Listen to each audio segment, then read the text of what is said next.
You hit the milestones. You checked off the boxes society handed you. But lately, you might feel like you're sleepwalking through your 30s.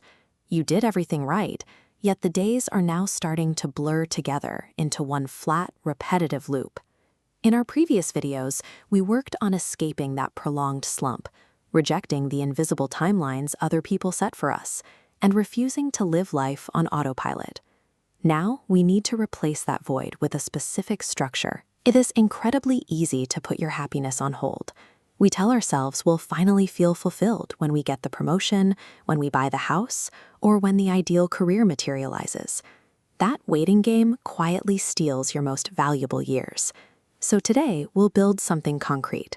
Grab a pen and a piece of paper. Over the next few minutes, we are going to write down your personalized daily fulfillment blueprint. We are going to design the specific, intentional microhabits that dictate your day. This is how you transition from passively surviving the week to actually feeling deeply rich on the inside. Step 1. Draw a circle on your paper. Inside, write 3 activities so engaging you lose track of time. This is your compass, pointing toward joy. In Japan, this is Ikigai. We're stripping away the expectation that passions must be monetized into a grand career. For a woman navigating her 30s, your Ikigai can be incredibly simple. It might be the quiet, tactile ritual of whisking a bowl of matcha in the morning. It could be tending to your balcony garden or sitting down with a physical book for 20 minutes. When you remove the pressure of turning your joy into a side hustle, you give yourself a sustainable, immediate reason to get out of bed every single day.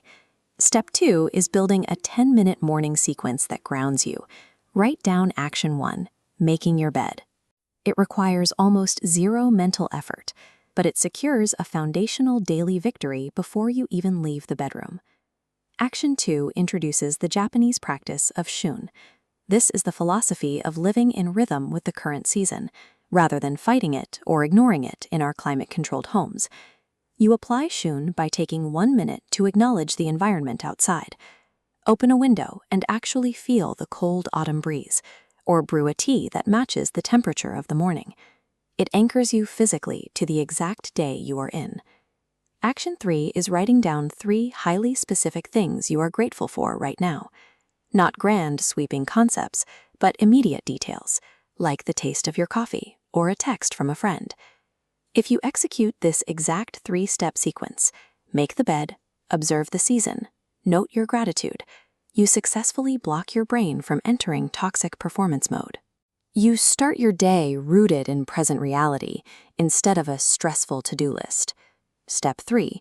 Write the heading My Enough on your paper. Underneath it, define what a successful day actually looks like for you, completely independent of whatever standards you see on social media. This brings us to a beautiful concept called chisoku.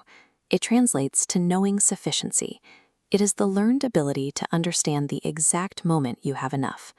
Society sells a broken equation. More income equals more freedom and happiness. Anyone who's watched their stress rise alongside their salary knows it's false. Establishing firm boundaries on your daily output is the ultimate defense against burnout. You dictate when personal time begins. True wealth isn't the number sitting in your bank account. It is your ability to recognize when your daily actions have reached the point of sufficiency, allowing you to rest without guilt. Step 4 is about the chores we can't escape. Look at your routine and identify one mandatory, draining task. Maybe it's a long commute, or maybe it's folding the laundry. I want you to deliberately pair that specific chore with a sensory joy. Light a beautiful candle while you clean the kitchen.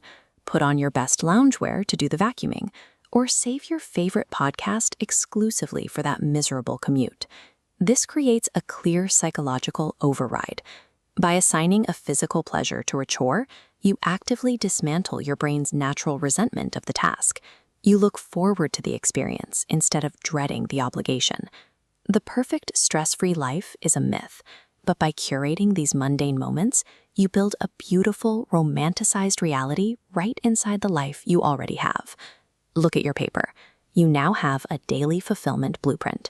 You have identified your Ikigai, mapped out a 3-step morning sequence, defined your chisoku, and picked a mundane task to romanticize. That physical journal in front of you represents your active defense mechanism against living your life on autopilot. So here's the challenge. Execute your 10-minute morning sequence tomorrow morning. Do not wait for next Monday. Do not wait for the start of a new month.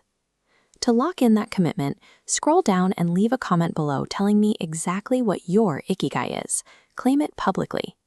You already possess everything you need to feel incredibly rich and deeply fulfilled. You don't need a different life. You simply have to choose to execute the blueprint and see the wealth that is already there.